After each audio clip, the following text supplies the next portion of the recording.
Bonjour et bienvenue dans la revue de presse hebdo et audio du secteur retail e-commerce en France, proposée par les Digital Doers en partenariat avec le One-to-One Retail e-commerce de Monaco. Nous sommes le 5 avril, au sommaire cette semaine, 5 articles. Le futur du commerce de détail, les perspectives de l'EIU pour 2024 et au-delà, à lire sur Fashion United.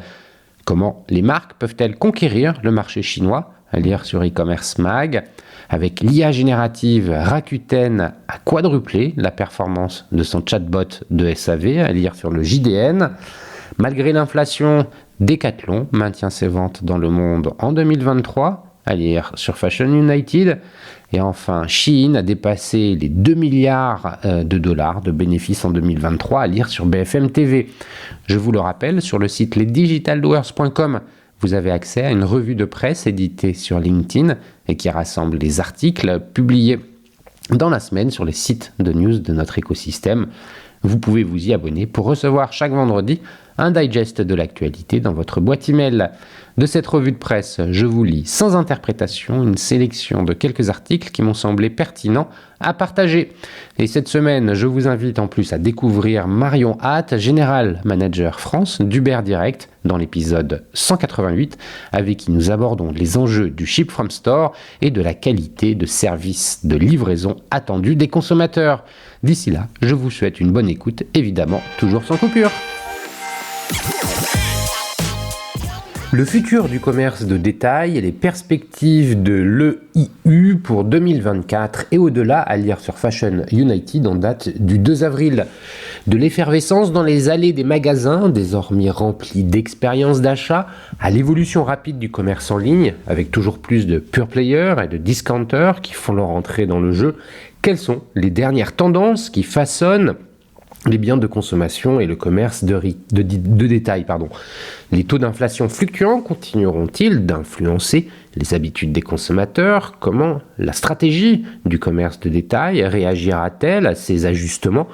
L'Economist Intelligence Unit s'est penché sur l'avenir du commerce de détail avec des informations clés pour 2024. Et en effet, les données montrent que le commerce de détail constitue le plus grand écosystème industriel de l'Union européenne, contribuant à 11,5% de sa valeur ajoutée et servant de principal employeur dans son économie, avec près de 30 millions d'employés selon la Commission européenne.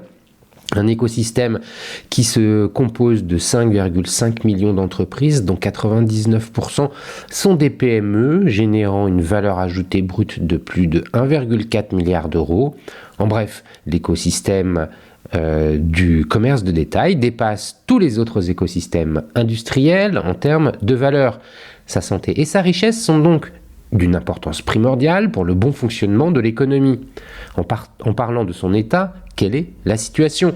Ce que l'EIU a constaté, c'est que les détaillants en ligne ressentent de plus en plus l'impact de l'augmentation des taux d'inflation en Amérique du Nord et en Europe, notamment car les consommateurs réduisent leurs dépenses et reviennent dans les magasins physiques à la recherche de bonnes affaires. Cela soulève la question: l'inflation continuera-t-elle d'affecter le secteur du commerce de détail dans les mois à venir?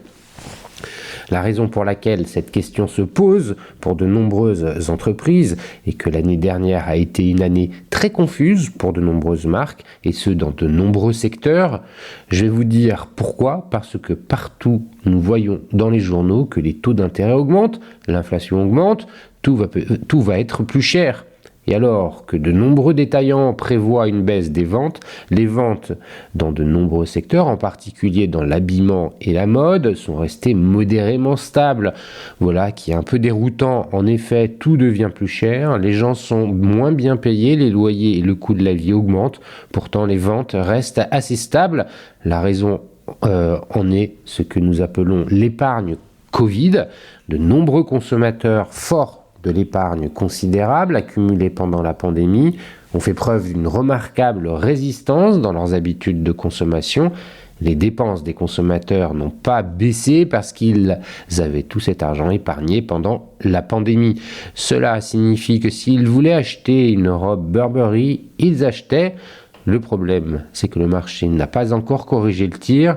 Ce que nous prévoyons pour 2024 et 2025, c'est une correction en termes de coût de la vie, d'indice des prix à la consommation et d'épargne liée au Covid.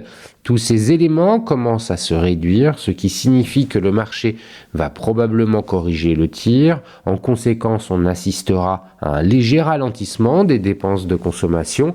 On assistera aussi davantage à un déplacement du commerce de détail en magasin vers le commerce de détail en ligne parce qu'il est naturellement moins cher et qu'il offre beaucoup plus de choix, a déclaré un représentant de l'Economist Intelligence Unit à Fashion United. Et cette déclaration constitue une introduction parfaite pour le sujet qui nous occupe. Décrypter les tendances du commerce de détail et l'analyse 2024 de l'EIU. Un point de vue intéressant qui est étayé par les données du rapport biens de consommation et commerce de détail perspective pour 2024 de l'Economist Intelligence Unit. Le rapport prévoit une croissance significative de 6,7% en dollars américains et de 2% en volume pour les ventes au détail au cours de l'année à venir. Cette croissance est attribuée à un ralentissement de l'inflation, signe d'une dynamique positive pour l'industrie.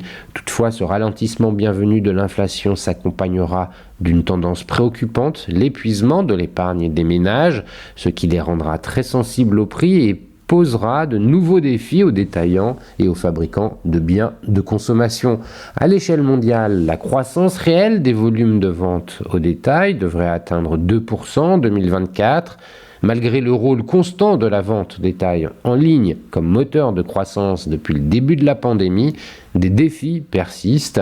Au cours du webinaire de l'EIU le 12 mars dernier, Aishwarya Tendolkar, analyse de recherche, a noté que les attentes en matière d'inflation devraient décélérer pour atteindre 6% en 2024 contre 9,2% en 2022, 7,3% en 2023. Les économies développées particulièrement touchées par la crise du coût de la vie devraient connaître un ralentissement notable de l'inflation à 2%. L'EIU suggère que le cycle de surveillance est largement terminé. Les banques centrales, notamment aux États-Unis et en Europe, devraient commencer à assouplir leurs taux à partir de la mi-2024. Il convient de noter que si un assouplissement est prévu, il est peu probable que les taux d'intérêt reviennent au niveau ultra bas observé dans les années 2010. Selon la directrice adjointe de l'analyse sectorielle, l'épargne dans la plupart des économies développées est actuellement inférieure au niveau pré-pandémique du début des années 2020. Cette baisse de l'épargne, associée à la faible croissance des salaires, a inévitablement affaibli le pouvoir d'achat et conduit les ménages à emprunter davantage. Les ménages à faible revenu et les jeunes consommateurs sont particulièrement touchés car ils risquent d'être soumis à des contraintes financières plus importantes. A l'inverse, les ménages à haut revenu sont plus susceptibles d'avoir préservé une partie de leur épargne, ce qui se traduit par une plus grande polarisation des dépenses de consommation. Qu'est-ce que cela signifie en termes de croissance des ventes ? Selon les données récoltées, l'Economist Intelligence Unit prévoit que la croissance mondiale du commerce de détail atteindra 2% en volume en 2024, soit une hausse de 0,2% par rapport à 2023. Cette amélioration est principalement attribuée à la décélération de l'inflation, mais à cet égard, il existe des disparités régionales, alors que l'Asie et le Moyen-Orient devraient connaître la croissance la plus rapide du commerce de détail. La situation en Europe ne s'améliore que progressivement par rapport à 2023. L'expansion du commerce de détail dans cette dernière région restera relativement modérée, les consommateurs se montrant sensibles au prix. Les perspectives sont donc favorables pour les chaînes de magasins discount et bon marché qui sont prêtes à maintenir leur performance et à étendre leur présence sur le marché. Comme nous l'avons déjà mentionné, en Amérique du Nord et en Europe, l'inflation galopante a posé des problèmes aux détaillants en ligne, incitant les consommateurs à réduire leurs dépenses et à retrouver dans les magasins retourner dans les magasins traditionnels à la recherche d'options plus économiques. Cependant, est-ce le seul facteur qui influence les ventes en ligne dans les pays occidentaux? La prévalence des ménages composés d'une seule personne et le vieillissement de la population contribuent également à la préférence des consommateurs pour les magasins traditionnels, alors que les ventes de détail en ligne devraient représenter environ 11% du total des ventes au détail en moyenne en 2024. La principale croissance sera tirée par les marchés émergents. Qu'est-ce qui nous attend? Où les consommateurs orienteront-ils leurs dépenses? En ce qui concerne les dépenses de consommation, alors que le marché haut de gamme devrait prospérer, le marché intermédiaire sera soumis à des pressions. Cette tendance est illustrée par la fermeture de nombreux magasins de moyenne gamme ou la faillite de groupes de distribution de longue date en France tels que Camaïeu, Pimki, Jennifer, André, entre autres. Les consommateurs resteront sensibles au prix et donneront la priorité aux produits de première nécessité, tels que l'alimentation et les factures d'énergie, tout en recherchant activement les bonnes affaires. Cependant, des secteurs tels que les loisirs et l'hôtellerie sont prêts à croître, une opportunité pour les marques de vêtements de loisirs et d'athlétisme qui sont déjà à la mode de se développer davantage, ou pour les marques d'améliorer leur offre de collection liée aux vacances. Pour ce qui est des produits de luxe, les jeunes consommateurs préfèrent acheter des expériences plutôt que des biens matériels et ils représentent généralement une part importante des acheteurs de produits de luxe d'entrée de gamme, a déclaré la directrice.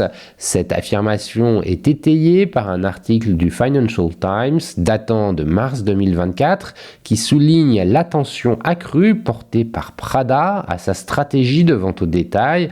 La société prévoit d'investir 1 milliard d'euros au cours des 5 prochaines années dans son offre de vente au détail afin de répondre à la tendance croissante des consommateurs de produits de luxe haut de gamme vers le shopping expérientiel, selon Patrizio Bertelli, co-directeur général du groupe Prada. Une fois de plus, la croissance de ce segment devrait être principalement tirée par l'Asie et le Moyen-Orient. Dans les autres régions, la demande croissante d'articles de luxe d'occasion est une tendance notable. Cette tendance est particulièrement évidente en Europe où les dépenses de consommation limitées ont suscité un intérêt accru pour les produits d'occasion. Ces alternatives plus économiques devraient gagner du terrain, en particulier chez les jeunes consommateurs qui privilégient la durabilité. Cette évolution indique qu'elle avait même incité Amazon à s'aventurer sur le marché de la revente de produits de luxe. Cependant, dans l'ensemble, l'économiste Intelligence Unit prévoit un ralentissement du marché du luxe pour 2024. Faire face à la compression des marges, les prochaines actions du commerce de détail. Les marges du commerce de détail sont soumises à une forte pression, ce qui suscite des inquiétudes quant à l'avenir. Si certaines marques ont réussi à augmenter leurs prix pour compenser la hausse des coûts liés aux matières premières, au transport et au carburant, ce qui leur a permis d'accroître leurs bénéfices, la situation est plus nuancée pour les détaillants. Il est intéressant de noter que les emplois dans le secteur du commerce de détail sont appelés à se développer, certains acteurs prévoyant de renforcer leur présence physique. Dans l'ensemble, l'emploi dans le secteur du retail a retrouvé ses niveaux d'avant la pandémie. Toutefois, d'importantes annonces de licenciements ont été faites concernant le personnel de bureau et l'école blanc. Bien que les emplois dans le domaine du stockage et de l'entreposage aient augmenté pendant la pandémie, cette tendance devrait s'inverser encore une fois.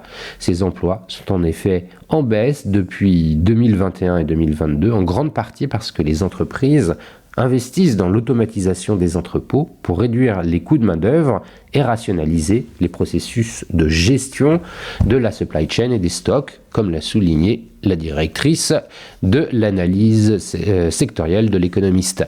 Mais la situation est en train de changer. Par exemple, Nike a dévoilé son intention de licencier 2% de sa main-d'œuvre, soit environ 1500 employés, tout en précisant que les employés des magasins ne seront probablement pas touchés.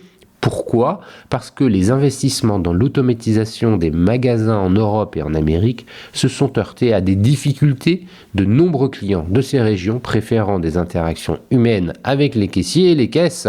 La tendance s'inverse donc. Alors que l'automatisation était initialement envisagée comme un moyen d'employer moins de personnes tout en offrant des salaires plus élevés à celles qui étaient retenues, les entreprises sont de plus en plus tournées vers elles pour relever de nouveaux défis découlant d'événements tels que la pandémie et les récents bouleversements géopolitiques. S'agissant du domaine politique, l'Europe a connu un renforcement de la législation visant à encourager les industries propres et responsables. Et à cet égard, le secteur de la vente de détail a connu une évolution importante. Le 24 mai 2023, la Commission européenne a publié la stratégie d'investissement dans le commerce de détail, SID.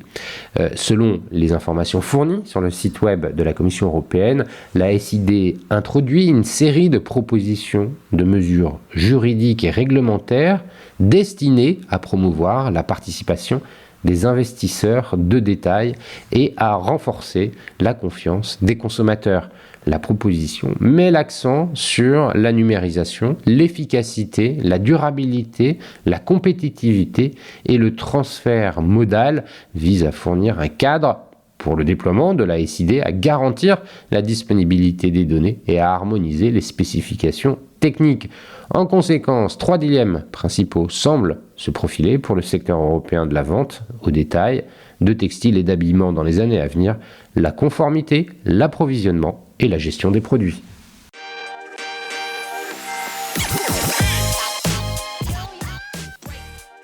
Comment les marques peuvent-elles conquérir le marché chinois ? À lire sur e-commercemag.fr en date du 29 mars.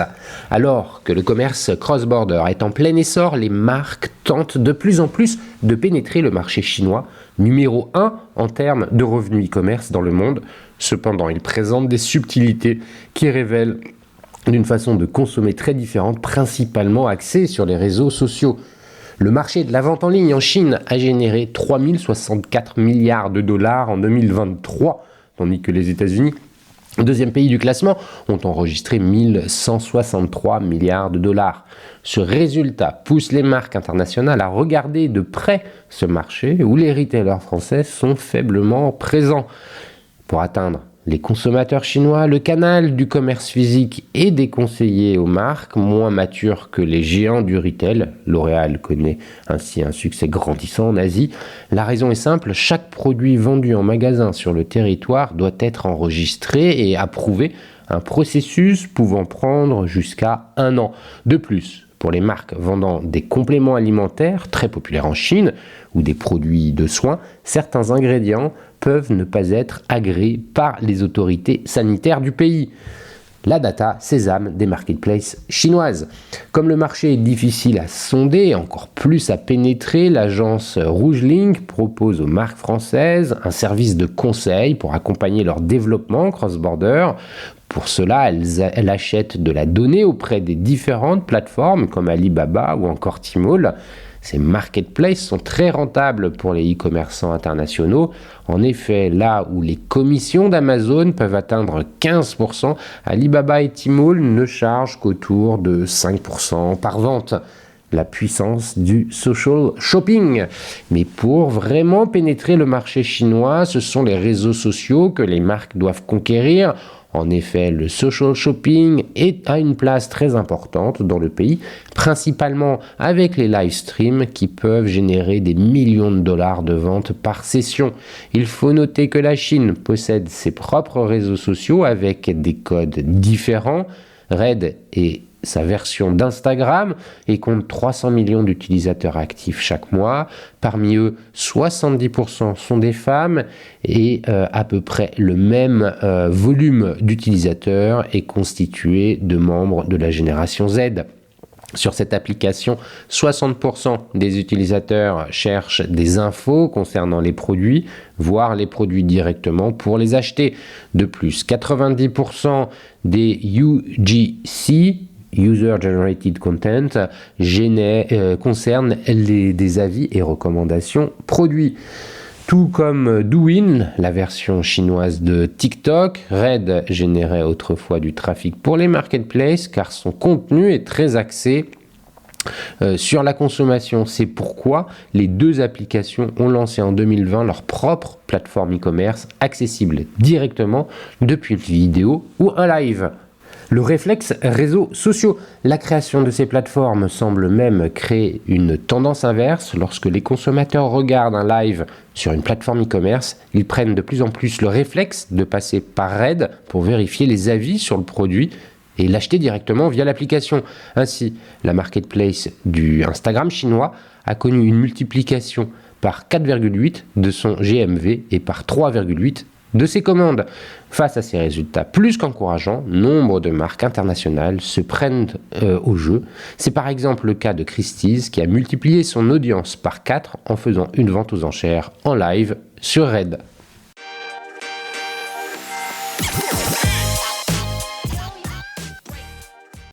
Avec l'IA générative, Rakuten a quadruplé la performance de son chatbot de SAV. Rakuten a boosté son chatbot après-vente en 2023 avec l'IA générative. 6 mois plus tard, François Duprat, CTPO de la marketplace, fait le point sur l'outil et les innovations tech à venir. Nombreux sont les e-commerçants à avoir lancé leur chatbot, mais très peu sont dédiés au SAV. Pourquoi avoir fait ce choix chez Rakuten ? Il y a 6 mois, nous avons lancé notre chatbot Yuki basé sur un LLM. Il remplace un outil que nous avions précédemment et qui fonctionnait sur un moteur de règles traditionnel. Ce chatbot intervient en après-vente car c'est là où les messages entrants sont les plus nombreux. Nous voulions alléger les équipes et qu'une partie de ce volume de questions soit traitée par un chatbot. Celui-ci adresse les questions relativement simples pour que les opérateurs se concentrent sur les cas les plus complexes. L'enjeu est d'augmenter la satisfaction du client en offrant une réponse beaucoup plus rapide et qualitative.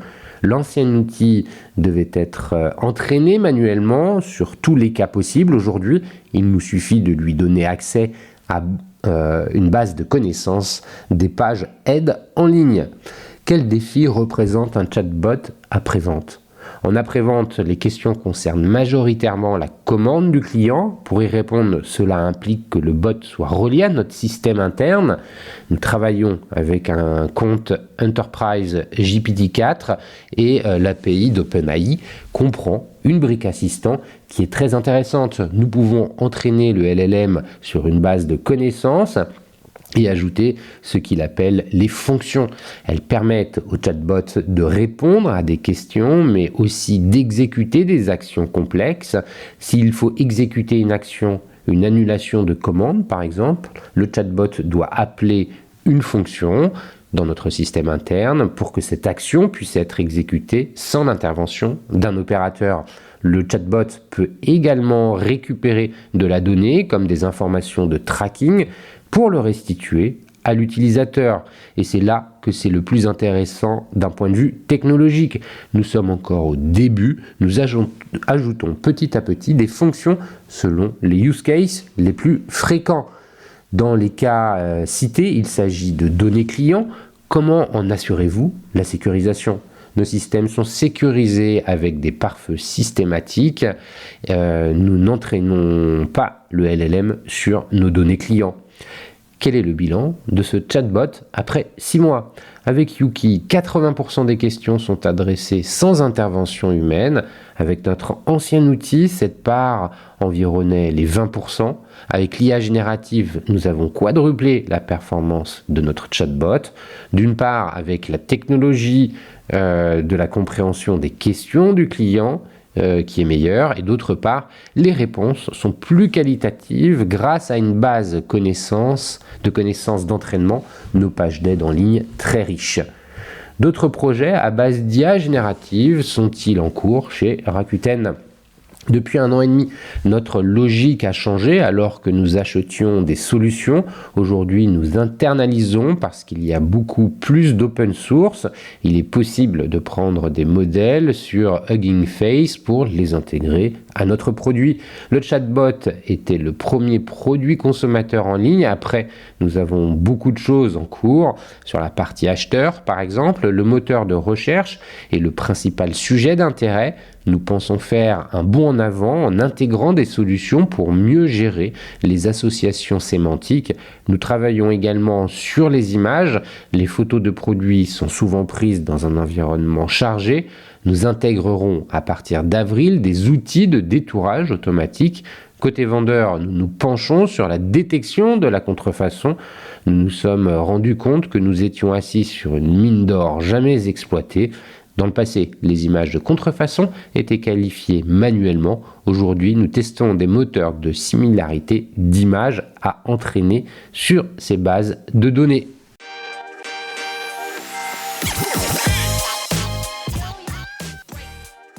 Malgré l'inflation, Decathlon maintient ses ventes dans le monde en 2023, à lire sur Fashion United en date du 4 avril.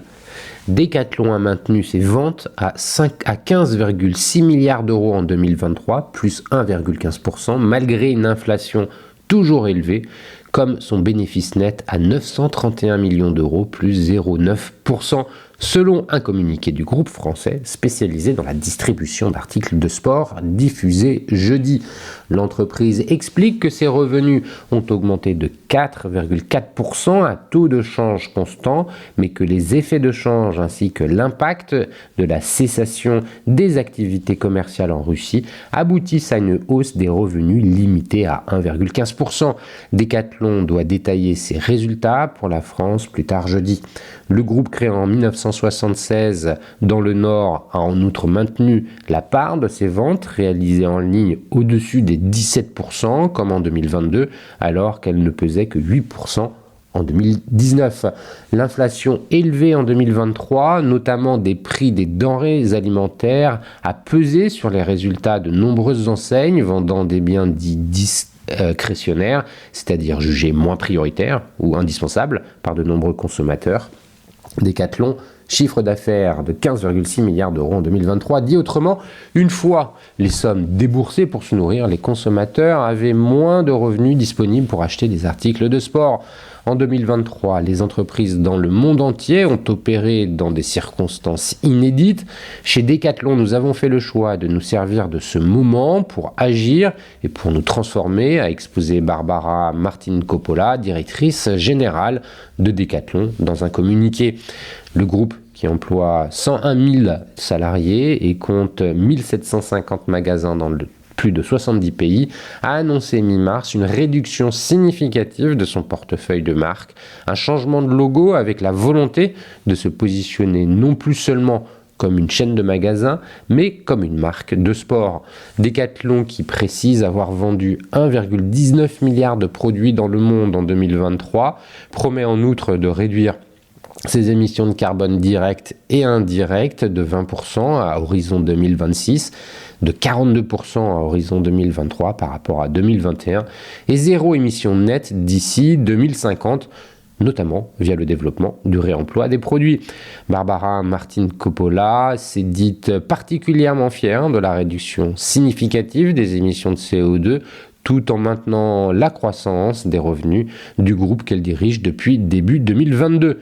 Decathlon affiche une baisse de 10% des émissions en 2023 comparé à 2022.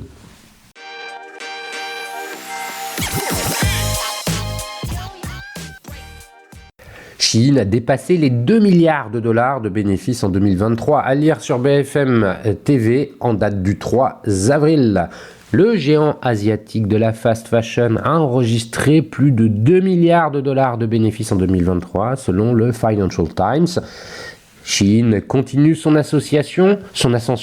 Le géant asiatique de la fast fashion a donc enregistré 2 milliards de dollars de bénéfices en 2023, des bénéfices doublés par rapport aux années précédentes. Selon le FT, ils avaient atteint 700 millions de dollars en 2022, 1,1 milliards en 2021. Shein a ainsi réalisé 2 fois plus de bénéfices que le géant suédois H&M, 820 millions de dollars, lors de son dernier exercice annuel, sans détrôner encore le groupe espagnol Inditex, propriétaire de l'enseigne Zara, avec ses 5,8 milliards de dollars de bénéfices sur son dernier exercice. Par ailleurs, toujours en 2023, Shein a enregistré environ 45 milliards de dollars de valeur brute de marchandises, c'est-à-dire la valeur totale des marchandises vendues sur son site internet selon le quotidien économique britannique. Bientôt à Wall Street, fondé en Chine en 2012, avec un siège désormais installé à Singapour, le spécialiste de la fast fashion a connu une croissance fulgurante au niveau mondial, s'appuyant sur le renouvellement rapide des collections et un nombre infini d'articles de mode à très petit prix. Shein a mis en vente 1,5 million de modèles de vêtements l'année dernière, estime une étude américaine. La plateforme, qui ne vend qu'en ligne, cible principalement une clientèle jeune très présente sur les réseaux sociaux. Le groupe, pour l'heure, n'est pas tenu de publier ses résultats car il n'est pas encore coté en bourse. Shein prépare néanmoins son arrivée à Wall Street.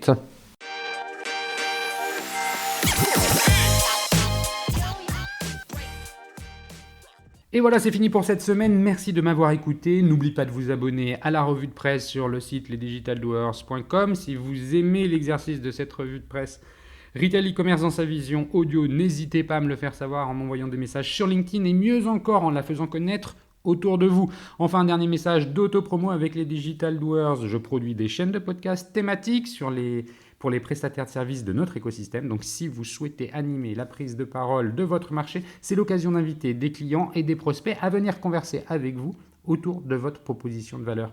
Vous êtes intéressé, alors contactez-moi. D'ici là, portez-vous bien et à la semaine prochaine.